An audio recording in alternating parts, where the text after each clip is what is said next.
avec élégance. One of the highlights of the Congress today, of this Congress. We'll be talking about local content.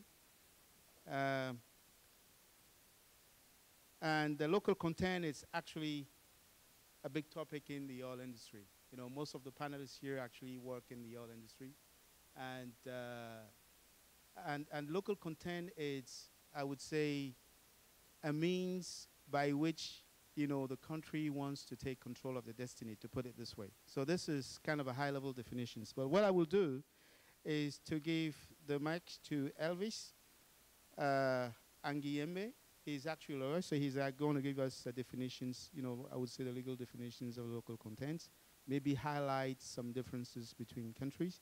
And then we will get all the panelists to give a certain to share the experience in local contents, what is good and what is bad, and see at the end of the day, see how Cameroon as a country can benefit from, I would say, a proper implementation of local content. So I will start with Mr. Elvis Angyiembe. I hope I'm pronouncing your name very well. Please share with us, what local content is really, in the, just the general definitions and in the oil industry. Thank you very much. Good morning. Let me start by saying that I'm very humbled by the invitation to be part of this panel. Obviously, we have some very renowned panelists with great experience that I respect very much. And in addition to making my comments here today, I look forward to learning from them too. So like Gabriel said, I'm a lawyer. I work for Weatherford, the oilfield services company. But a huge disclaimer that I want to make is anything that I say here today is my personal opinion, nothing to do with Weatherford. Let me just get that caveat out of the way, right? And then also that I have done a lot of work around local content. So that's why when I was invited, I accepted the invitation because I really want to share my thoughts about it. So I'm just going to give you a brief overview of what local content laws are, what they are meant to achieve, maybe some of the constraints on local content laws. I'm also going to talk about some examples, and then the whole panel is going to dive into how Cameroonians can put themselves in a position to benefit from local content laws. So generally speaking, local content laws are meant to develop local skills, transfer technology, and then make sure that there's an increase in local manufacturing and local manpower. So that's just a very high-level definition of it. Recently, over the past couple of years, there's been a proliferation of local content laws, particularly in Africa, right?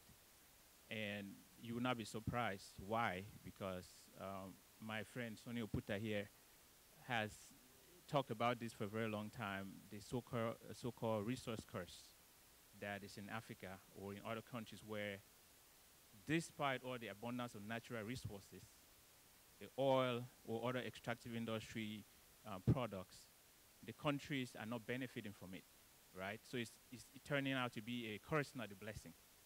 So because of this, started looking at what to do to make sure that the locals are benefiting from this oil money or from this local, from the natural resources. And that's why the local content law started coming out, to make sure that the locals are participating in the industry. A study was done in Nigeria in 2008, and as a result of that study, it was found that even though natural resources, mostly oil, accounts for 90%, right, of the revenue for Nigeria, only maybe 30% actually went into the GDP, which means that most of that money came and just went out. Right? It was not staying in the country. So as a result of that, Nigeria passed the Nigerian Oil and Gas Industry Content Development Act of 2010, right? And it was meant to increase indigenous participation in the oil and gas industry. And what it basically does is you have to first consider Nigerian companies in the award of blocks before foreign companies. That's basically what it says. We can talk more about how realistic that is, but that's what the policy says, right? And then all oil companies, IOCs that are operating in Nigeria have to submit a local content plan, right? How many Nigerians are you going to be employing? how much of the goods that you're going to be using are going to be coming from Nigeria. So Nigeria has that policy. Angola has a similar policy, which is referred to the Angolanization, right? So through this Angolanization policy, the aim is to get up to 70% of Angolans involved in the oil and gas industry. That has not really, we might talk later on. Also, to provide close to $200,000 per year for training of locals.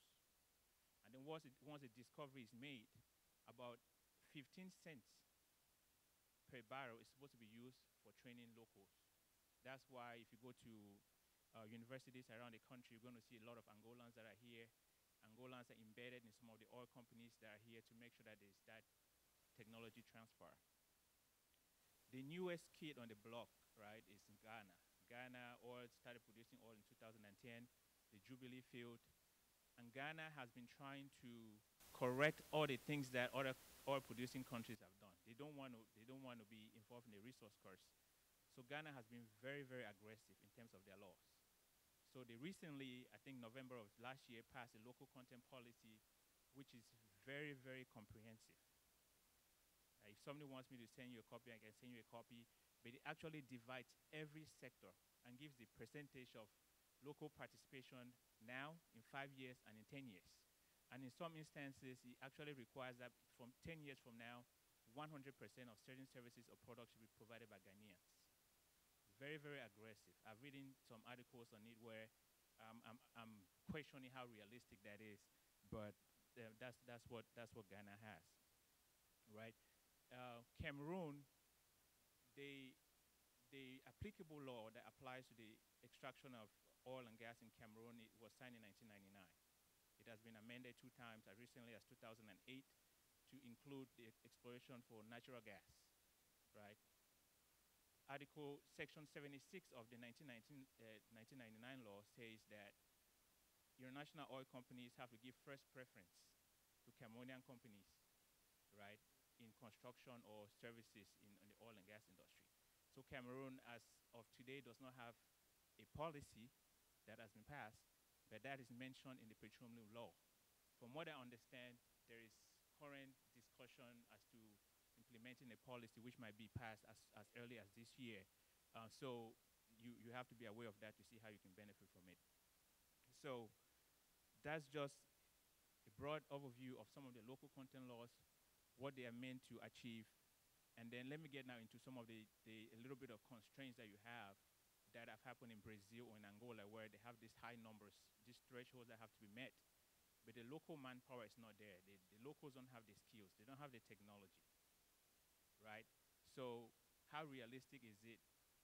That's why, as a country, people need to start coming together to see how you can get the locals to a level where they have the expertise, right? They have the knowledge and they have the technology so that they can benefit from these local content laws. So I'll pass it over to you.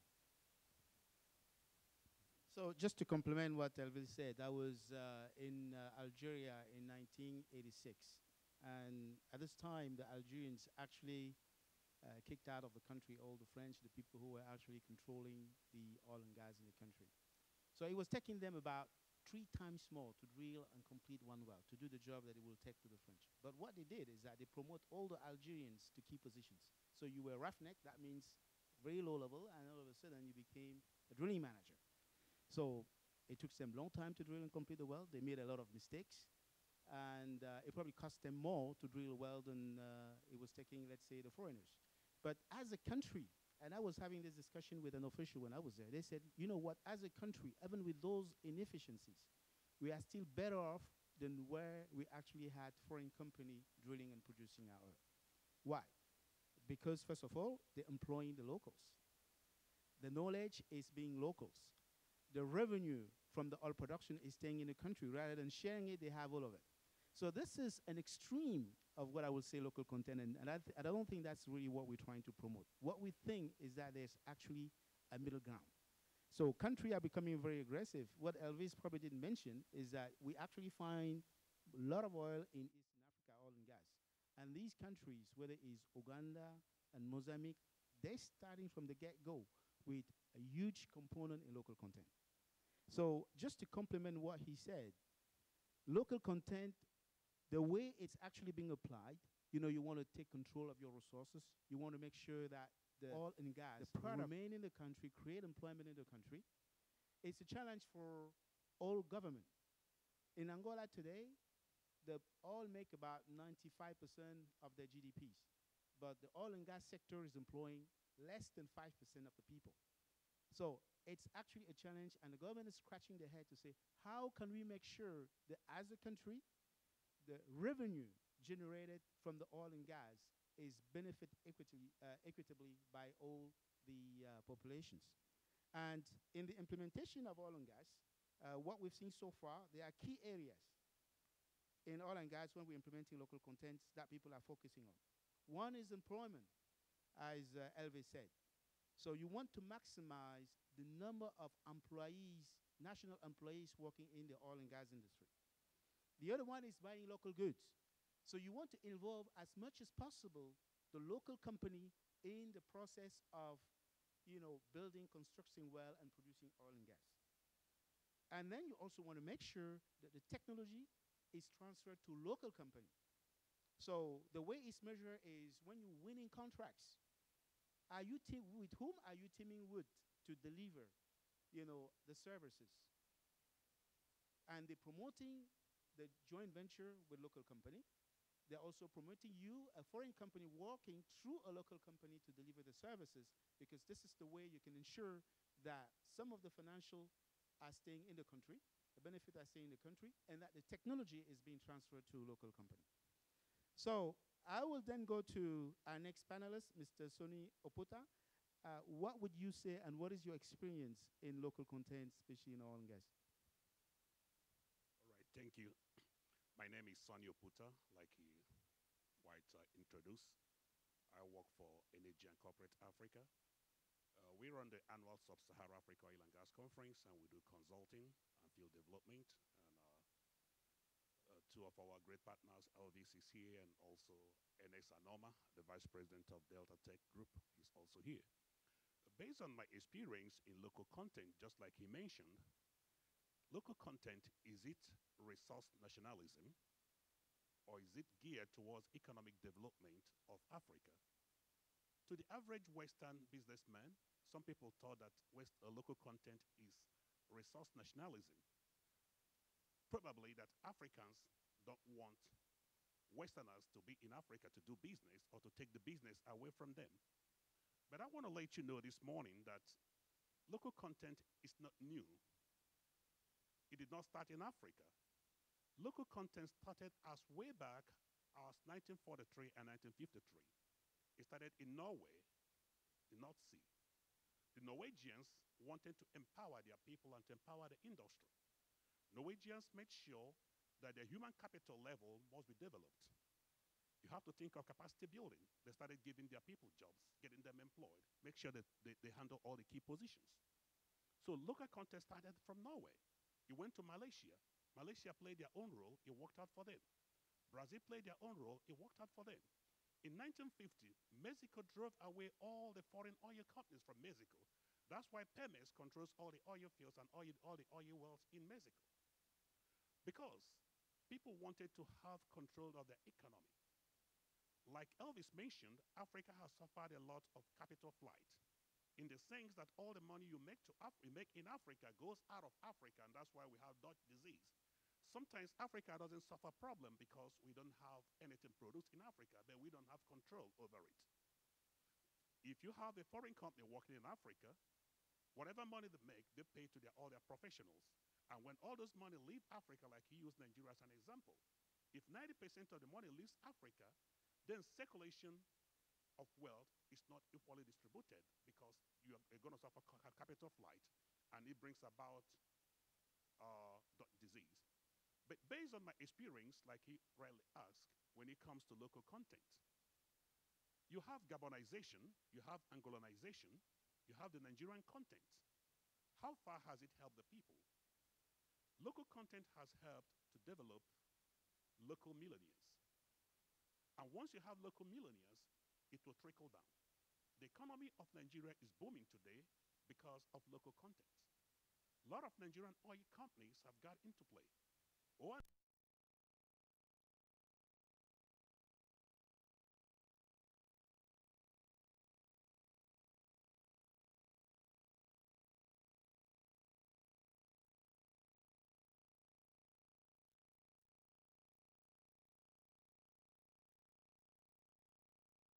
now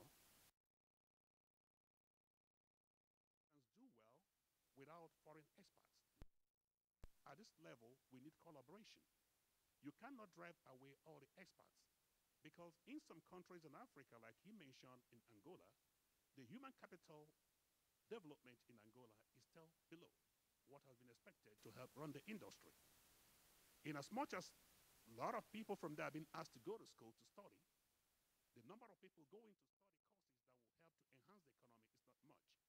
So when we talk of local content, we have to think of the human capital, the physical capital, and the financial capital. Then when you talk about the human capital, do we have the skill? Take, for instance, Nigeria has really done well in having people that are very skillful. But can the local companies raise capital? They cannot raise capital to do it. That's why you have the partnership, just like the moderator mentioned. The local companies, they have to partner with international companies or people who can raise funds for you to be able to run a well.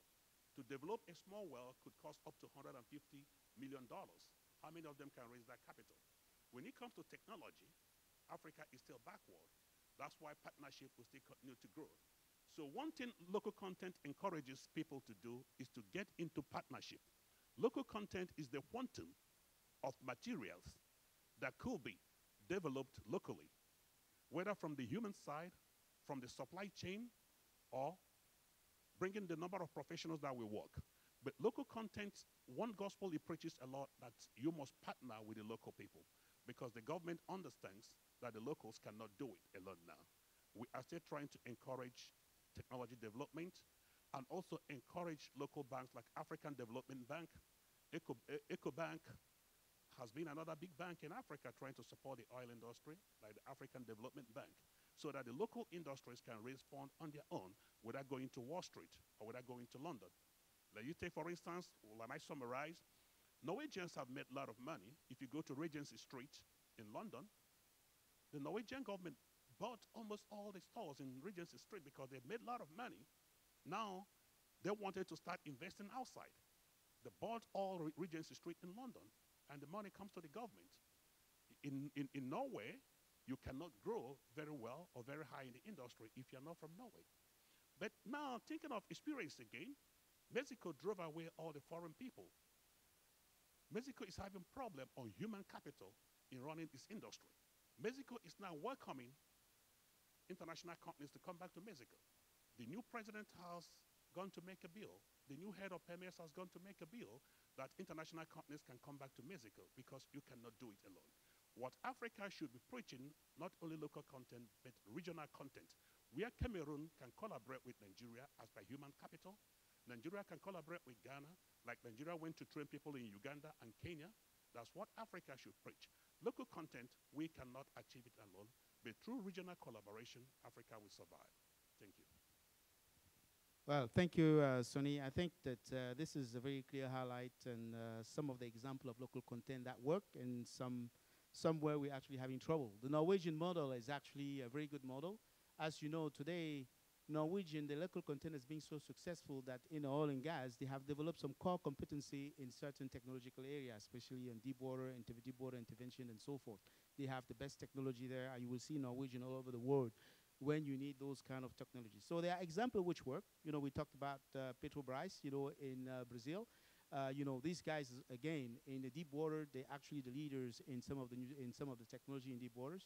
And we talked about, some other places like Mexico, where they still need to bring in a new technology and people to develop the oil and gas industry.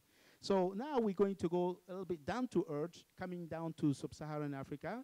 And I will pass the mic to Dr. Emmanuel Njumbe, who is a geoscience manager for ExxonMobil covering Western Africa, to tell us, some of the pitfalls from an international company point of view. Where are the challenges that you see inside of your own organizations to implement local content across Africa? And, what are your suggestions, to improve it? I know that Elvis mentioned some recommendations about regional collaborations, but built on that and tell us specifically, where you see the problems and where we can improve, because we understand that this is driven by the government. Is the environment mature, to do that? Do we have local companies where you can actually subcontract some of the work? Can you find credible partners to joint venture with, to promote local content and technology transfer? All right, thank you. I think I will start by, in the interest of full disclosure, saying that I work for ExxonMobil, and whatever I say here today may not be the point of view of Exxon. I do agree with a lot of my company's views about local content, and everything I'm espousing here is my point of view. So I agree totally with what has been said so far. We have to put everything into perspective. The first thing is that, let's be clear, the problems that Africa has nothing to do with oil companies. I will speak for my industry. Let me explain. We all know, and Elvis is a lawyer who knows what contracts oil companies do sign with national governments. And when I say that the oil companies don't really have a big deal to play, the amount of money that comes out of the resources in every country, the companies basically have about 10% or 15% of that profit. For the most part, the country has about 85%. So if you've been producing oil for 40 years and you haven't developed your country, don't point a finger at the oil companies. I think we should be clear. Now, do we have situations where we can improve on building strategic partnership? Absolutely. Is it the case that in the past that we've had a lot of expertise coming from the West? We've had a lot of oil companies sending their people to work in Africa. We've had them, hiring a lot of the suppliers, the contractors coming from their country. Absolutely. Is that something that needs to be corrected? Yes. Are the companies working towards that? I think so. This is my experience. Now, think about building a house. You may be the most, you may have the most money in the world, and you go abroad, all of us, we come from back home. You go abroad, you go to Dubai, and you buy the best gadgets. That house is never going to stand without a solid foundation. The key to this is the foundation. The key to this is infrastructure. The way I view local content, I view it in a holistic setting. It's not just about employment. It's about the fact that you want to develop people, you want to develop the social environment, enhance the economy of the country. So it has to be across the board. So you don't want a situation where you have a politician that has a lot of money that is pushing an agenda so that he gets all the contracts and he hides behind local content. That is not reaching down the grassroots. Now, if all of us here today, I think the title of this whole event is about entrepreneurship, which basically means making money. And there's nothing wrong in making money. Many of us here have shares in all these oil companies. I believe if you have a 401k plan, if you have investments wherever they do, you probably have a share in these companies. So these companies are not owned by one individual. They are owned by all of us. And so what I'm saying is when African countries build strategic partnerships, when African countries can have in place a framework where they can develop their people, they can develop infrastructure, and it takes time. If you have a company and you went to Africa, would you rather hire someone in Europe than hire someone in Africa when you know that for the same results that you will get, it will cost you less to hire someone in Africa than to hire someone in Europe? It's simple economics, simple business sense. But when I don't trust that individual that I'm going to hire, when I don't trust that contractor that they will deliver on schedule, efficiently, and with operational integrity, I'm never going to have the trust to hire those people. So I think The companies, it's not just saying kick out everyone that works. I mean, all of us here, most of us in this room have worked for oil companies, have been in different parts of the world. If you talk about kicking people out, then of course you're saying that you shouldn't have been doing what you've been doing in the past how many years. But there's room for improvement. I've been in Nigeria, I was in Nigeria for 2.5 years.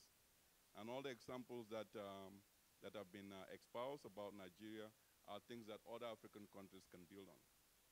African countries should know that, you know, you don't go signing PSCs and just telling the companies that I need this quota. You should do your own part. You should come to the table and say, this is the manpower that I have. This is the capacity that I have. These are the gaps that I have. Can you help me build these gaps? Can you help me improve on these gaps? And we have a strategic partnership. I'm never gonna invest money, and neither you. Will you invest money when you know you'll not make a profit? And there's nothing wrong in profit, because entrepreneurship is about profits. And the person that makes the most profit is the most successful individual. So please, we are the people that needs to influence the governments back home, influence the politicians. If you go today to Cameroon, apart from the polytechnic that we have in Cameroon, where are you going to hire someone to work in a technology company? Will you feel comfortable hiring someone? Of course, you can go hire a smart guy and train them. But if you are the oil company, do you want to spend all that money? If you have someone in America that went to school in America, you hire that individual. But if I came to Gabon, for instance, and I'm trying to sign a contract, and the government says, listen, look, I need that in 10 years' time, 90% of your employees have to be Gabonese. To get to that point, I'm going to give you these incentives. In return, you're going to put in place a plan that develops Gabonese over the next 10 years, so that after 10 years, that's it. Suppliers, service companies, all the contracts will be in the hands of Gabonese. Of course, that is a smart decision. But you don't come from the first day and say, well, that's it. Today, you know, I'm starting a partnership with you. 90% has to be people in my country. And then I look around and I'm saying, okay, fine, where are they? Are they people I can trust to work for me? I have to deliver to my shareholders. Am I comfortable? So, you know, it's not like that we are against national content, but it has to be realistic. It has to be sustainable. And it has to benefit everyone for it to be comprehensive. Well, thank you, Dr. Njumbe. So this point of view is a point of view from a multinational company, and I would, I would say it's not, but I'm clear you're building on your experience from a multinational company. So, and I think we all share it. You know, we work in multinational company as well. And again, for all disclaimers, I'm a Schlumberger employee, but anything I say reflect my own view rather than the company view. But I could say, that sharing my own experience from Schlumberger, we have been quite successful in developing local content. It does make business sense. And I think that as a company, they probably realized early on that it's good business. Good business in many fronts. First of all, to bring your costs down. You mentioned that before. It's always cheaper to use national, local people than to bring expatriate. Even if the salary is the same, think about all the things that goes with the salary: housing, transportation, vacation, schooling, etc. You can actually bring your compensation down by substantially down. Obviously, it's not easy, because the challenges that other companies are bringing forwards, and you hear that a lot, like what Mr. Njumbe said, you don't have the local pool of talent, etc. But if you have a 10 years contract, you can recruit it. And Schlumberger has been going through high school to take talented people, train them, and bring them in, when they graduated, and sometimes with no warranty. So it's an investment that you may have to do. And I do think these investments are necessary, because somebody cannot come in your backyard and start, planting trees and recolting crops without you getting any dividend. And that's the feelings that people have, when they produce oil in the area where they're not taking part of it. I understand this may not be the issue for private companies. It may be a government issue, but we all stakeholders in it. And we've seen that the policies applied in Nigeria, for example, have driven the economy up in the local content, have created a lot more employments, have increased the participations of locals. I mean, a friend of mine, my colleague, he decided to quit Schlumberger when we were working together in Nigeria, and he said he's going to be an operator or providing services in the land. You guys know in Nigerian land, in the Niger Delta, there were a lot of security issue because the people over there resented the fact they always produced in their backyard and they were not taking part of it. But for him being a Nigerian, knowing how he could communicate with the locals, he came here in Houston. He was here for 3 days, and he got $50 million, from investor to go and open up his company. So he came, and the first thing he did, he hired his marketing manager because he was operation manager, hired his marketing manager to go and do that. So as a matter of fact, the policy do help, even though you could say, well, the countries take about 85% of the total oil productions, and they should be able to do the job. But policy actually help, and it's actually helping the whole industry to have what I call a sustainable activity in the oil and gas sectors.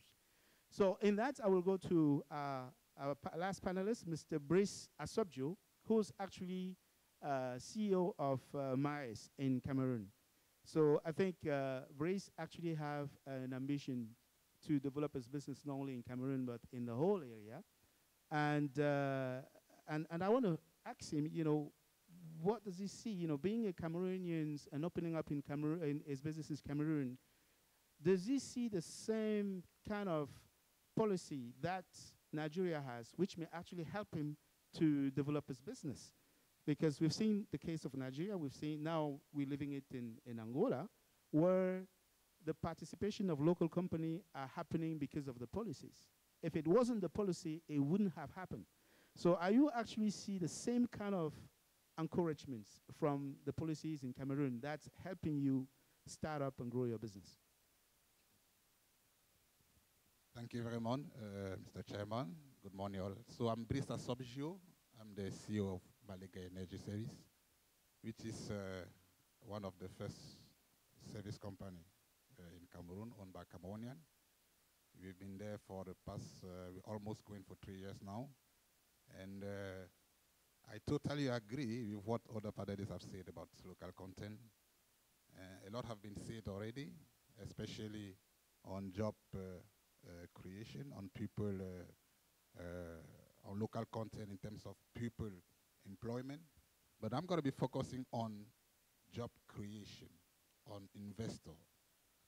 So what are the challenges in Cameroon when you create, especially an oil service company? Believe me, it's not easy.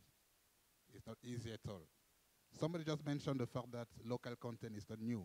Then I agree. If you go through most of the policy in Cameroon, of course, we have local content. You have local content policy. But most of these policy focus only on people, on personnel recruitment, on personnel percentages in the company, which is not what local content should only focus on. So what we think, or what we are expecting as investor is to go in 1 or 2 steps above. We have in the oil and gas company a lot of disciplines. Some of these disciplines can be handled 100% by local company. So policies must go in up to that point by listing down the detail of the services and by asking all those operators to work on this different discipline only with the service company. Currently, it's not the case. Some of our country, our neighbors' country, are already far away in implementation, the implementation of this policy, which is people like Chad. I will not mention Nigeria because everything comes from Nigeria. We have Angola. But if you go to Gabon, if you go to Chad, mostly Chad, some of these policies they are putting on in place. In Cameroon, we had a discussion with one of the higher businessmen. We wrote down this kind of policies. We shared the discussion with him. And then we had a feedback that Cameroon is actually working on that. But it's still very, very far away from the implementation, for the implementation stage. He just mentioned the fact that what is the point hiring somebody from I don't know where, paying a flight ticket, paying a hotel, bringing him in the country to deliver or to do the same job that somebody could have done from the same country. So by doing this, we're reducing cost. We're increasing our potential of oil or whatever. So having this service company running in Cameroon will be something good if policies were implemented and government making sure that these are actually applied. Company like us, I would even say, will not really, really take off if there is not a good, support in terms of local content policy, not in terms of hiring people, but in terms of sharing the jobs from the government. You all know that a lot of big projects are divided into several phases before application. So I have the study phase. I'll take an example. Before we drill a well, you have a lot of studies to do. It can only be the well, it can be road construction, it can be port construction or whatever. There are studies that are doing ahead. Most of these locally. But what is happening is these studies are done abroad, but when it comes to job execution, to demonstrate that local content policy is implemented, they're going to hire, as per the rule, 30 or 40% of Cameroonian, low level, just to show that, okay, you say we should have 40% of Cameroonian in the business, so these are 40% that have been hired. But why do they not allow Cameroonians to study 40% of the project, which is actually the men of the core, I mean the essence of the local content, allows local company to study this 40% from the project, let's say 20 or 30 and then 10% of personnel, then what will be the consequence? Somebody just mentioned it. You will have technology transfer. You will have people that will be prepared to be ready to take over the position. But currently, it's not the case. So what I'm saying is, in the oil and gas industry, and then a lot of experts are here, we have a lot of small services that can today only be done by Cameroonian. So what we are seeking from the government is to actually implement this policy, and then we have a draft of it.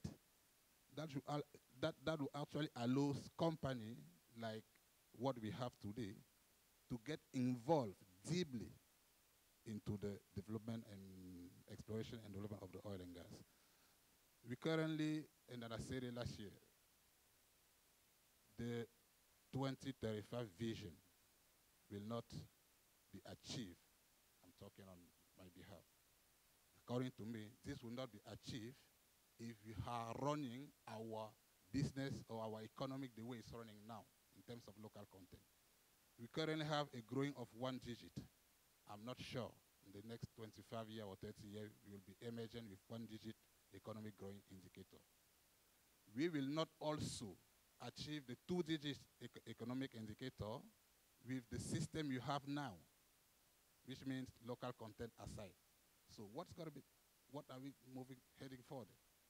So local content in terms of, implementation of the policy that will involve local company in the study phase. I'm not talking about, hiring people and compensating any personnel. Sometimes, most of them are not even qualified, just to show that, okay, we have 40%. So look, we got to move ahead the day we will have these studies phases done by, most of them done by Cameroonian in terms of local content. That's what I think we should be looking for. I'm glad some of people here are people that can actually take our voice ahead in terms to the government to let them know that having local content is not only what it is now. Because somebody said there are a lot of policy in Cameroon related to local content. I was even surprised when I was discussing with a few weeks ago with the president of the chairman of the GCAM. You know what is GCAM? Right? Okay. Okay. So he was actually telling me that, no, don't worry. This is what we are doing. But it's at a very, very basic stage. It's just hiring people, making sure that we fill up all this gap. But the real studies the real impact, the real place where we should implement those local content for the investor has not yet been started in Cameroon for now. So I'm telling you what we are facing for the past, almost 3 years. Thank you very much. So, Brice, thank you. And I think that Brice needs to be very congratulated. You can see from an investor point of view, what he sees local content. And what he's saying is actually true, because when you discuss with most of our governments, they will say, government official, they will say, we do have local content. But is it clearly defined what it is? I mentioned some 4 pillars of local content: employment, investment, technology transfers, and partnerships. So where are we doing, and are we measuring our progress to see, do we actually have some goals? Like you see in Angola, they say 70%, Nigeria, I don't know what it's 80%, or Brazil. Do we have some objective clearly defined?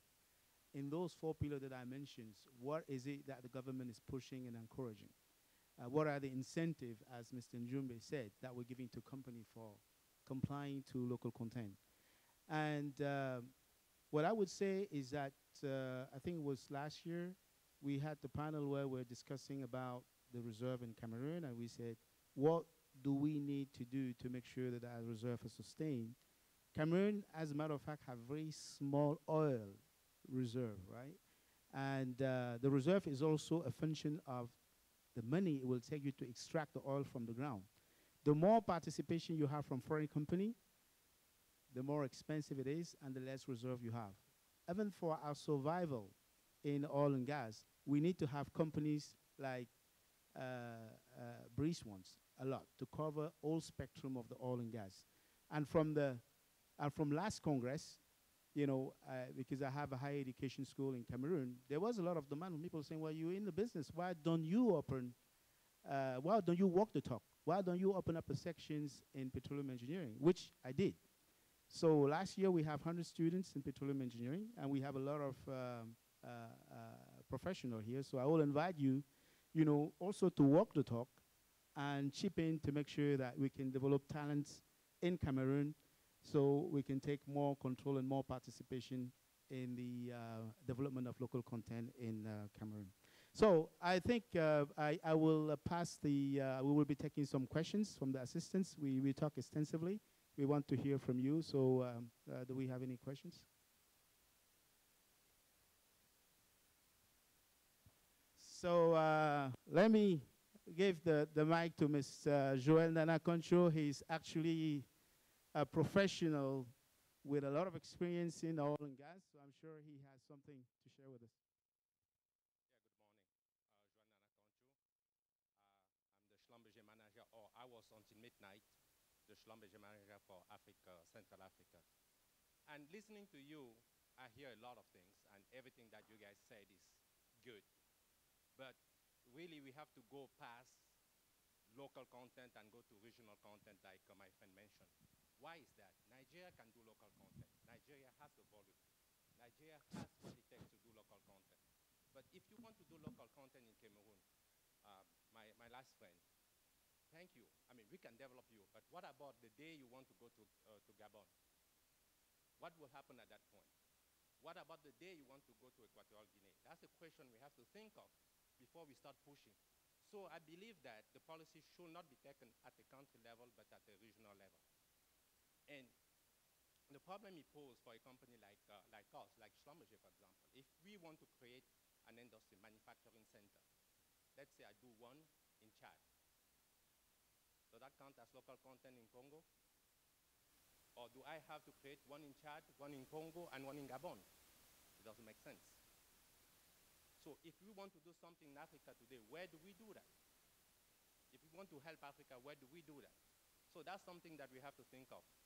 And the last point from my friend from ExxonMobil, talking for himself, but I would say ExxonMobil. The thing is, I understand that, yes, in local policy, local content policy, we say that the government has to do things. We have to trust them to give us long-term contract and ask us to act before we act. But we as companies, it's time for us to select universities, to select areas where we say, for example, ISTAC hiring people from Gabon, Congo, Chad, whatever. Schlumberger put money there, ExxonMobil put money there, and other companies put money there so that we can develop Africans. If you go your own way, we go our own way, again, we start doing the same thing we're doing, right? We have very little action everywhere and no real impact. So I believe that today we have to just go a little bit above the notion of local as local content. It works well for Nigeria. It can work for Angola. Angola is 2 million barrels per day, 1.6, 1.8. But Congo is 240. Gabon is 220, right? And the population is very small.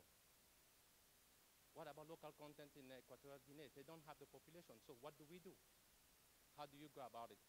So my point or my comment here was everything that we have said is good, is right, but we have to really integrate it and we have to start looking a little bit beyond, you know, our little area, our little country, and see what can we do for Central Africa, for example, or what can we do for Africa.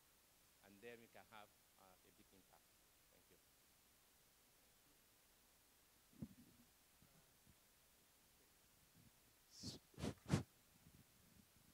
So, Mr. Anoma, also another oil veteran.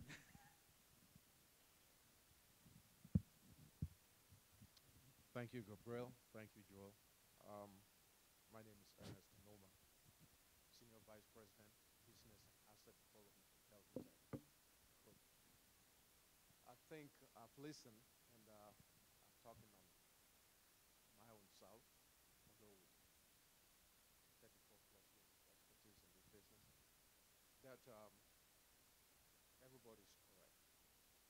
The first thing we need to do is original content.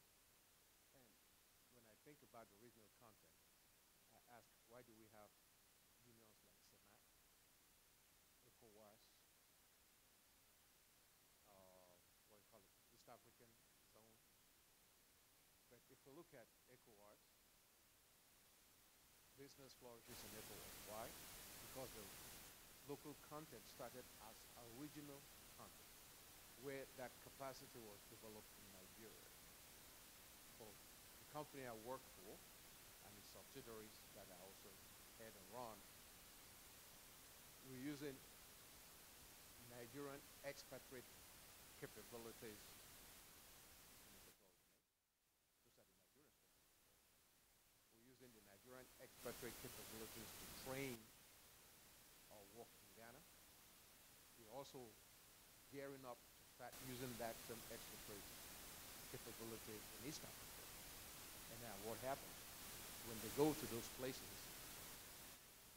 the capacity from Nigeria now, part of it is used to create a local content, say in Malabo, and what we're doing now going to East Africa, we're taking the Ghanaians, the Equatorial Guineans, and the Nigerians, they're going to work in East Africa, and they will train the East Africans. So Joel is right, we got to look at the regional, and when we're looking at the regional, then I start doubting the functionality of a group like SNAP. Because decision has to be made. I said, okay, as I understood it growing up, you can move from one country to the other without a passport. You need just a laissez-passer. They won't let you get into Equatorial Guinea. They won't let you get into Gabon. So what we're doing here, we're just talking. And so long as the basic rules don't change, a lot of things won't change. Because if you cannot leave Cameroon being in the CEMAC zone and go to Equatorial Guinea and get employed without being hassled and rushed out of the country, then I don't know how we can develop. Secondly, this is from my own personal experience. They always say a prophet is not welcome in his own home country. Because what I can do is I can guarantee you here that back in Cameroon, they would not prefer to come and get my friend here stepping out to go do something over there. They think they may want to go to Paris and get somebody who maybe was a crane black. And I'll just give you an example, okay? I have a classmate of mine. We were in high school. We started at the University of Yaoundé in 1973. I came over here in 74. He went to Paris, and then he was doing his training Chinese here. And during the summer, he used to go work for some of these big companies. And then he comes back. He's made a director in the Ministry of, I can't remember. And then he goes to the port, then Douala. And the technical advisor who's running that stuff is somebody that was hired. And then, fortunately for him, he recognizes this guy. And they started talking with him. And the guy said he doesn't know him. But you know, like most companies, when you go on vacation, when you go for a summer job, take pictures and all. He had him on the picture. He had to go back to his director and say, I would like to see the qualification of this guy, who is the technical advisor, advising you guys on how things are going to develop in the port in Douala. I think maybe that may be one of the reasons right now that we're having problems in the port. This guy was a crane driver. He all was doing was just driving cranes. So it tells you that sometimes we'll need mentality and a paradigm shift in the way things happen on the continent. That's all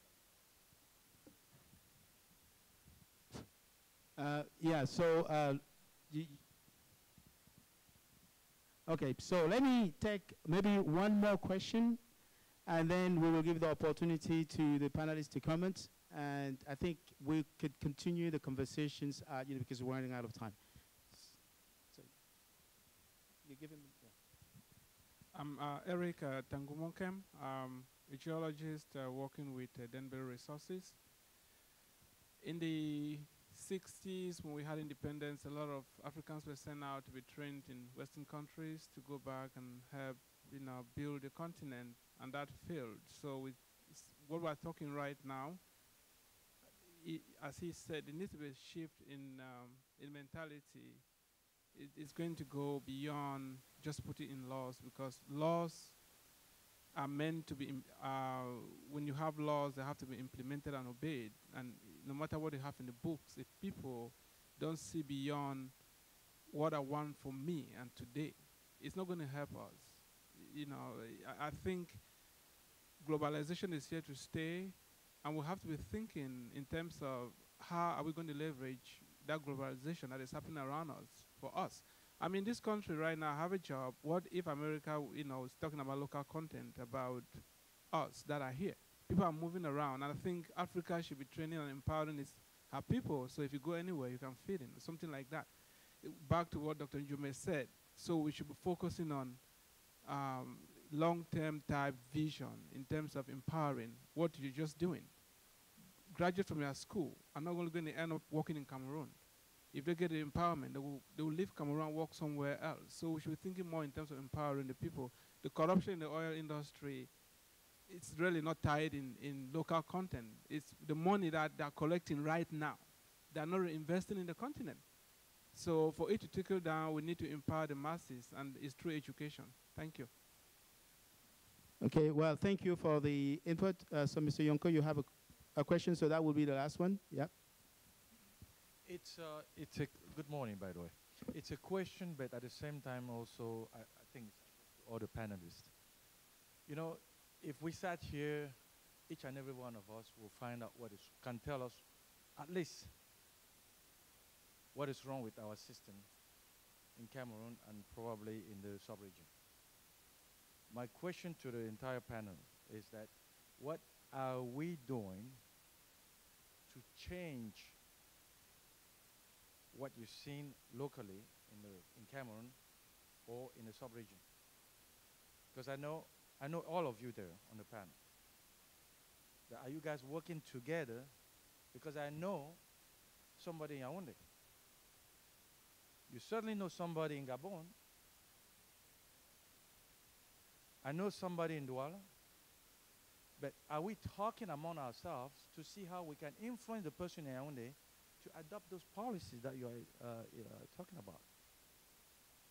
So I think we should also somewhat start looking right under our feet to see where the resources are, and start putting those things together to really affect those, or let's say tackle those issues that we are calling plague, because to me now it's a plague in Africa.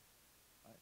And we can truly transcend those problems if we start working together here to make things happen. And I think I reached my case. Okay, so sorry, and I gave, this is the real last one. So the issue is, it's already been discussed fairly clearly in terms of what the economic motivation is, right? Doc has expressed it very clearly. If you're going to invest millions, if not billions of dollars in exploiting, why would you go and hire someone who is less developed? I think Schlumberger has the solution. If the economic return on investing in locals means that they have an incentive to develop local talent, then that is the answer that I think needs to be perpetuated amongst the other oil companies. Because oil, as we all know, it's probably unstated, but we all know, it's tied up with government level, who are not necessarily incented to encourage local content at the level that the technology transfer, the knowledge transfer, and the investment occurs.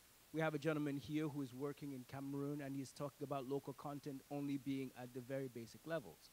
But if the oil companies can see that there's an economic incentive to invest in developing local talent, both at the lower levels and at the level of knowledge transfer that will actually transfer, empower the locals to run the companies on their own, I think that's essentially the answer. You can't have the enforcement of local content if there's no incentive and it's economically unviable. And obviously the governments don't appear to be incented, because we have a positive example in Norway where the government found it the appropriate incentive. The same thing in Brazil, but just locally in West Sub-Saharan Africa, it just doesn't seem to be the case. You can't kick out all the oil providers, because what is the incentive to return if they know that the government is somewhat inclined to kick them out all over again? So the answer seems to be the Schlumberger model, which is, we've done our economic analysis, we see that it's worthwhile investing, and maybe it needs to be driven, as all solutions are, by the private sector. We know that there are local content policies, but they're not being adequately influenced. How do we do so at the local level? It's the same thing, just to kind of provide an analogous solution. In Philadelphia, where I practice law, there are a lot of municipal finance transactions that come by, and there are millions of dollars in professional service providers, but there are very few minority firms at the table. The last mayor before this one said to the large law firms, you have to have a minority law firm sit beside you, not just remotely, but sit beside you as you're preparing the bond deal, as underwriter counsel, as disclosure counsel, so that there was knowledge transferred directly. The New York mayor came in and said, no, that's not going to be the case. You're just going to compete at the level.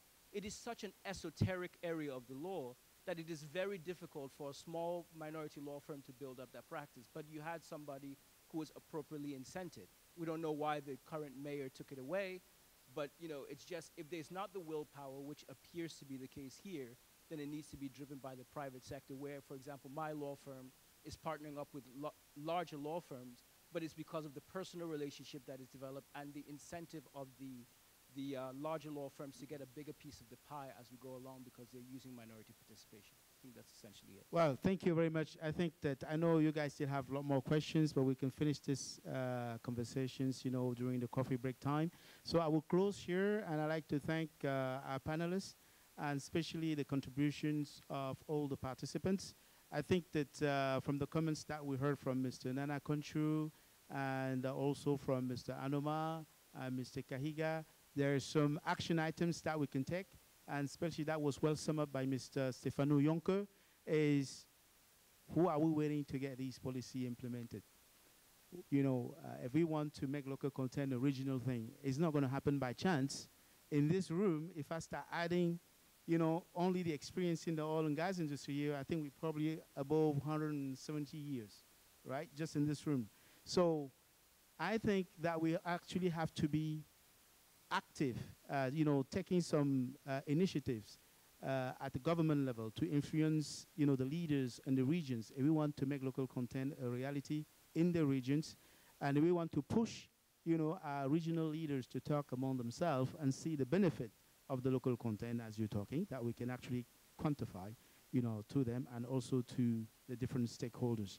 So today, Schlumberger, Mr. Concho, who is the Central African manager for Schlumberger, he's actually making local content happening, regional local content happening within his own organizations. NS Anoma is also making it happening. So we don't necessarily need to have the blessing of the government to do that. When you do have the contact, you know which button to push to make things happen. So we can continue to do that. And what we could do, we can also elevate the debates to talk to the leaders and see whether we can have, at the regional level, a much more comprehensive policies that promote local content. So, in this, I thank you. And then.